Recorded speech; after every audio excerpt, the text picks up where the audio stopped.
ओम सूर्याय नमः। नमस्कार दोस्तों, स्पिरिचुअलिटी बाय सुमन चैनल पर आप सभी का स्वागत है। आप सभी को मकर संक्रांति की बहुत बहुत शुभकामनाएं। हिंदू धर्म में सबसे महत्वपूर्ण मकर संक्रांति के त्यौहार को ही मनाया जाता है। कहा जाता है कि ये त्यौहार जीवन में स्थिरता लाता है। मकर संक्रांति को शुभ कार्यों के लिए अच्छा माना जाता है। इस दिन की गई दान पुण्य दुगुना फल लेकर आते हैं। इस दिन कई गतिविधियाँ जैसे कि स्नान करना, भगवान सूर्य को नैवेद्य अर्पित करना, दान दक्षिणा देना, श्राद्ध तर्पण करना, पुण्य काल के दौरान ये सभी कार्य किए जाते हैं। ज्योतिष शास्त्र के अनुसार सूर्य के एक राशि से दूसरी राशि में गोचर करने को संक्रांति के नाम से जाना जाता है। हिंदू कैलेंडर के अनुसार पूरे साल में 12 संक्रांति होती हैं। हर राशि में सूर्य के प्रवेश करने पर उस राशि का संक्रांति पर्व मनाया जाता है। संक्रांति पर सूर्य देव की पूजा का विधान है। इस मास 15 जनवरी सोमवार को सूर्य देव धनु राशि से मकर राशि में गोचर कर रहे हैं और इस दिन को मकर संक्रांति के नाम से मनाया जाता है। इस दिन को सूर्य के उत्तरायण का दिन भी माना जाता है। सभी 12 संक्रांतियों में से मकर संक्रांति को सबसे महत्वपूर्ण स्थान दिया गया है। इस दिन सुबह ब्रह्म मुहूर्त में उठकर नित्य कर्मों से निर्वृत्त हो जाएं और पास के किसी जलाशय या नदी में स्नान करें। अगर ऐसा संभव नहीं हो तो घर के पानी में ही तिल और गंगा जल मिलाकर स्नान कर सकते हैं। शास्त्रों में इस दिन पानी में तिल मिलाकर स्नान करने को बहुत ही महत्वपूर्ण बताया गया है। स्नान करते समय मन ही मन भगवान सूर्य का स्मरण करें। स्नान के बाद साफ वस्त्र पहनें।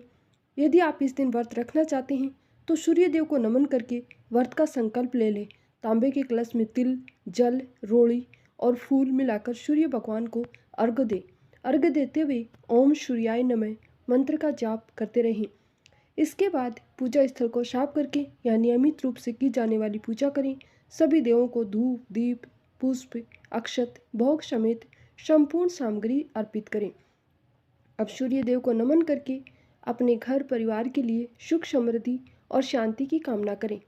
इसके बाद आप अपनी क्षमता के अनुसार तिल गुड़ के लड्डू, अन्न, धान, गेहूँ, वस्त्र दान करके अपने व्रत को पूरा करें। शास्त्रों में हर संक्रांति की तिथि समय को बहुत ही महत्व दिया गया है। इस दिन पितृतर्पण, दान, धर्म, स्नान आदि करने से पुण्य फल की प्राप्ति मिलती है। इसलिए कुछ पुण्य कार्य इस दिन अवश्य जरूर करें। साथ ही साथ भगवान का आशीर्वाद लेना भी ना भूलें। हिंदू कैलेंडर के अनुसार हर वर्ष 14 या 15 जनवरी को मकर संक्रांति मनाई जाती है। वर्ष 2024 में मकर संक्रांति 15 जनवरी सोमवार को मनाई जाएगी। मकर संक्रांति पर पूरी सृष्टि में ऊर्जा के स्रोत माने जाने वाले भगवान सूर्य नारायण की पूजा का पूरे विधि विधान से पूजा की जाती है। इस पूजा से मनुष्य को भगवान सूर्य के साथ ही शनि देव का भी आशीर्वाद प्राप्त होता है और इन दोनों ग्रहों से जीवन में उत्पन्न हो रही बाधाओं से मुक्ति मिलती है। पूजा सामग्री इस प्रकार है: चौकी, लाल वस्त्र, सूर्य देव की मूर्ति या तस्वीर, गणेश जी की मूर्ति, कुमकुम से रंगे लाल अक्षत या गेहूँ, तांबे का कलश, अष्टदल पत्र, आम, अशोक के पत्ते, शुद्ध जल, गंगा जल, कुशा, 2 लौंग, 2 सुपारी, 1 हल्दी की गांठ, 2 इलायची, पान, लाल चंदन, सिक्का, मौली, जनेऊ, तिल, गुड़, जलपात्र, घी का दीपक, गुड़हल, गुलाब का पुष्प, माला, फल, भोग, दक्षिणा। इस प्रकार सभी सामग्री पहले ही इकट्ठा करके बैठ जाएं। मकर संक्रांति के दिन सुबह जल्दी उठें। इस दिन नित्य कर्मों से निवृत्त होकर स्नान कर लें। स्नान के पानी में तिल और गंगा जल की कुछ बूंदें अवश्य मिलाएं। इसके बाद साफ धुले हुए कपड़े पहनें। यदि संभव हो तो लाल या सफ़ेद वस्त्र ही पहनें। इसके बाद ओम सूर्याय नमः मंत्र का जाप करते हुए तांबे के कलश में जल, गंगा जल और थोड़ी तिल मिलाकर सूर्य देव को अर्घ्य जरूर दें। इसके बाद सूर्य को नमन करें। घर में की जाने वाली दैनिक पूजा करें। सबसे पहले चौकी स्थापित करने वाली जगह को साफ कर लें। इसके बाद जगह पर चावल या आटे से स्वास्तिक बनाएं। अब इस स्वास्तिक के ऊपर चौकी स्थापित करें। चौकी पर लाल वस्त्र बिछाएं। चौकी के सामने एक साफ आसन बिछाकर बैठ जाएं। जल पात्र से अपने बाएं हाथ से दाएं हाथ को जल लेकर दोनों हाथों को शुद्ध करें। स्वयं को तिलक करें। शुद्धिकरण के लिए चौकी पर गंगा जल छिड़कें। इसके बाद इस पर भगवान सूर्य की प्रतिमा या तस्वीर को स्थापित करें। एक पान के पत्ते को भी चौकी पर रखें। इस पर अक्षत के कुछ दाने आसन के रूप में डालें और इस पर गणेश जी को विराजित करें। अब चौकी पर दाई और गेहूं के दाने या कुमकुम से रंगे चावल से अष्टदल बनाकर इस पर कलश की स्थापना कर लें। तांबे के कलश में शुद्ध जल भरें, इसमें गंगा जल की कुछ बूंदें मिलाएं और कलश के उभार पर लाल चंदन से स्वास्तिक बनाकर इसके मुख पर लाल कलावा बांध दें। अब 2 लौंग, 2 सुपारी, 1 हल्दी की गांठ, अक्षत, तिल के दाने, 2 इलायची और 1 सिक्के को सीधे हाथ में लेकर कलश में डाल दें। इनमें से कुछ सामग्री आपको नहीं मिल पाई तो आप शुद्ध जल में सिर्फ सिक्का और चावल या तिल डालकर भी कलश को स्थापित कर सकते हैं। इसके बाद अष्टदल रूपी आम या अशोक के पत्तों को हल्दी कुमकुम लगाकर इस कलश के मुख पर रख लें। अब इस कलश के ऊपर मिट्टी का दीपक रखें, घी की सहायता से इसे प्रज्वलित करें। अब स्नान के रूप में एक अलग जलपात्र से कुशा की सहायता से जल लेकर भगवान गणेश और सूर्य देव पर जरूर छिड़कें। भगवान गणेश को हल्दी, कुमकुम, अक्षत और लाल चंदन से तिलक करें। इसके बाद वस्त्र के रूप में उन्हें जनेऊ अर्पित करें, गुड़हल का पुष्प अर्पित करें, गणपति जी को नमस्कार करें, सूर्य देव को लाल चंदन से तिलक करें, अक्षत अर्पित करें, सूर्य नारायण को गुड़हल का फूल अर्पित करके नमस्कार करें, चौकी पर धूप दीप जलाएं, भगवान को दक्षिणा चढ़ाएं।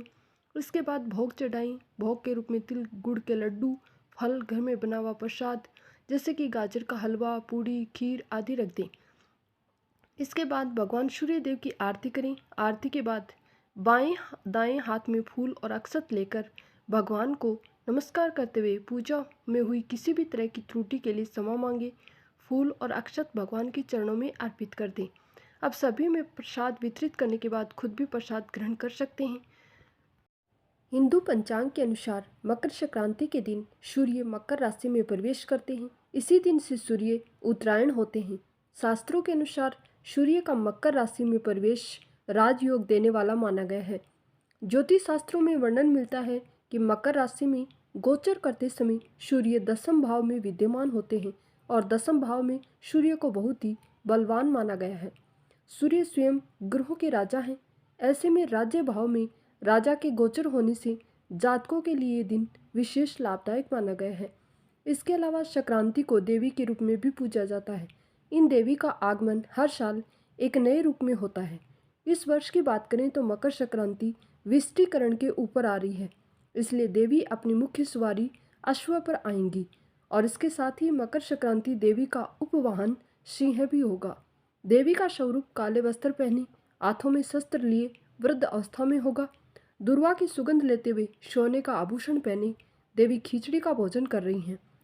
देवी के स्वरूप की एक विशेषता ये भी है कि वे हल्दी का तिलक लगाए हुए हैं, जिसे माना जा रहा है कि इस वर्ष गुरु प्रबल रहेंगे।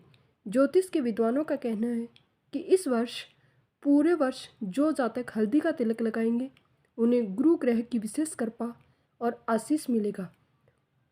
बता दें कि संक्रांति देवी का स्वरूप उत्तर से दक्षिण की ओर गमन कर रहा है और देवी नृत्य कोण की ओर देख रही हैं। देवी के नाम की बात करें तो पंचांगों के अनुसार वार नाम घोरा और नक्षत्र नाम महोदरी है। मान्यताओं के अनुसार पितरों की आत्मा की शांति के लिए और स्वास्थ्य वर्धन तथा सबके कल्याण के लिए तिल के 6 प्रयोग पुण्यदायक और फलदायक होते हैं। तिल के जल से स्नान करना, तिल का दान करना, तिल से बना भोजन करना, जल में तिल अर्पण करना, तिल से आहुति देना, तिल का उपटन लगाना। सूर्य के उत्तरायण होने के बाद देवों की ब्रह्म मुहूर्त उपासना का पुण्य काल प्रारंभ हो जाता है। इस काल को ही परा अपरा विद्या की प्राप्ति का काल कहा जाता है। इसे साधना का सिद्धि काल भी कहा जाता है। इस काल में ही देव प्रतिष्ठा, गृह निर्माण, यज्ञ क्रम सभी पुण्य कार्य किए जाते हैं। मकर संक्रांति के एक दिन पहले से ही व्रत उपवास में रहकर योग्य पात्रों को दान देना जरूरी हो जाता है। रामायण काल से भारतीय संस्कृति में दैनिक सूर्य पूजा का प्रचलन चला रहा है। राम कथा में मर्यादा पुरुषोत्तम श्री राम द्वारा नित्य रूप से सूर्य की पूजा की जाती थी। राजा भगीरथ सूर्यवंशी थे, जिन्होंने भगीरथ तप साधना के परिणाम स्वरूप पाप नासिनी गंगा को पृथ्वी पर लाकर अपने पूर्वजों को मोक्ष प्रदान करवाया था। राजा भगीरथ ने अपने पूर्वजों का गंगा जल, अक्षत, तिल से श्राद्ध तर्पण किया था। तब से मकर संक्रांति स्नान और मकर संक्रांति का पर श्राद्ध तर्पण की प्रथा आज तक भी प्रचलित है। कपिल मुनि के आश्रम पर जिस दिन मातु गंगे का पदार्पण हुआ था वह मकर संक्रांति का ही दिन था। पावन गंगा जल के स्पर्श मात्र से ही राजा भगीरथ के पूर्वजों को स्वर्ग की प्राप्ति हो गई थी। कपिल मुनि ने वरदान देते हुए कहा था कि हे मातु गंगे त्रिकाल तक जन जन का पाप हरण करेंगी और भक्तजनों की 7 पीढ़ियों को मुक्ति और मोक्ष प्रदान कर देंगी। गंगा जल का स्पर्श, पान, स्नान और दर्शन सभी पुण्यदायी फल देने वाला होता है। महाभारत में पितामह भीष्म ने भी सूर्य के उत्तरायण होने पर ही स्वेच्छा से शरीर का परित्याग किया था। उनका श्राद्ध संस्कार भी सूर्य की उत्तरायण गति में ही हुआ था। आज तक पितरों की प्रसन्नता के लिए तिल का अर्घ, जल का तर्पण, ये प्रथा मकर संक्रांति पर प्रचलित है। सूर्य की 7वीं किरण भारत के आध्यात्मिक उन्नति की प्रेरणा देने वाली है। 7वीं किरण का प्रभाव भारतवर्ष में गंगा जमुना के मध्य अधिक समय तक रहता है। आइए अब सुनते हैं मकर संक्रांति पर सुनी जाने वाली व्रत कथा। मकर संक्रांति के दिन सूर्य अपने पुत्र शनिदेव के घर जाते हैं। कहा जाता है कि इस दिन सूर्य की काले तिल के साथ उपासना करने से व्यक्ति को बहुत लाभ मिलता है। इसके अलावा मकर संक्रांति के मौके पर सूर्यदेव और शनि की कथा पढ़ी जाए तो शनि दोष से भी काफ़ी राहत मिलती है।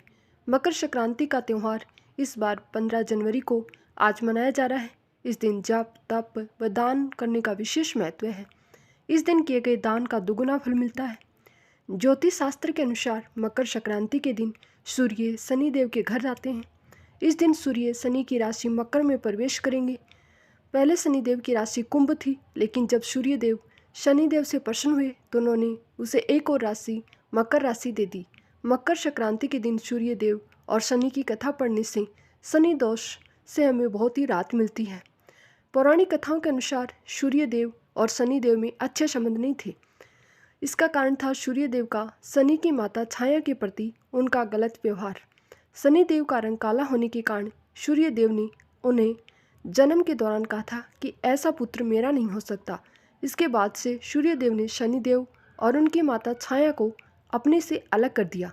जिस घर में वे रहते थे उसका नाम था कुंभ। सूर्यदेव के ऐसे व्यवहार से क्रोधित होकर छाया ने उन्हें श्राप दे दिया था। माता छाया ने सूर्यदेव को कुष्ठ रोग का श्राप दिया था, जिससे क्रोधित होकर सूर्यदेव ने छाया और शनिदेव का घर जलाकर राख कर दिया। सूर्यदेव के पुत्र यम ने सूर्यदेव को उस श्राप से मुक्त किया था। साथ ही उनके सामने मांग रखी थी कि उनकी माता छाया के साथ अपने व्यवहार में बदलाव कर लें। इसके बाद सूर्यदेव छाया और शनिदेव से मिलने के लिए उनके घर पहुँचे। जब सूर्यदेव वहाँ पहुँचे तो उन्होंने देखा कि वहाँ कुछ भी नहीं था, सब कुछ जलकर बर्बाद हो गया। इसके बाद शनिदेव ने काले तिल से अपने पिता का स्वागत किया था। शनिदेव के ऐसे व्यवहार से प्रसन्न होकर सूर्यदेव ने उस दिन उन्हें नया घर दिया था, जिसका नाम था मकर। इसके बाद से ही शनिदेव 2 राशियों कुंभ और मकर के स्वामी हो गए। शनिदेव के इस व्यवहार से प्रसन्न होकर सूर्यदेव ने उन्हें यह भी कहा था कि जब भी मकर संक्रांति के मौके पर उनके घर आएंगे तो उनका घर धन धान्य से भर जाएगा, उनके पास किसी भी वस्तु की कमी नहीं रहेगी। साथ ही ये भी कहा कि इस दिन जो लोग भी मकर संक्रांति के मौके पर मुझे काले तिल अर्पित करेगा, उसके जीवन में सुख समृद्धि आएगी। इसलिए मकर संक्रांति के मौके पर सूर्य देव की पूजा में काले तिल का इस्तेमाल करने से व्यक्ति के घर में धन धान्य की कोई कमी नहीं रहती।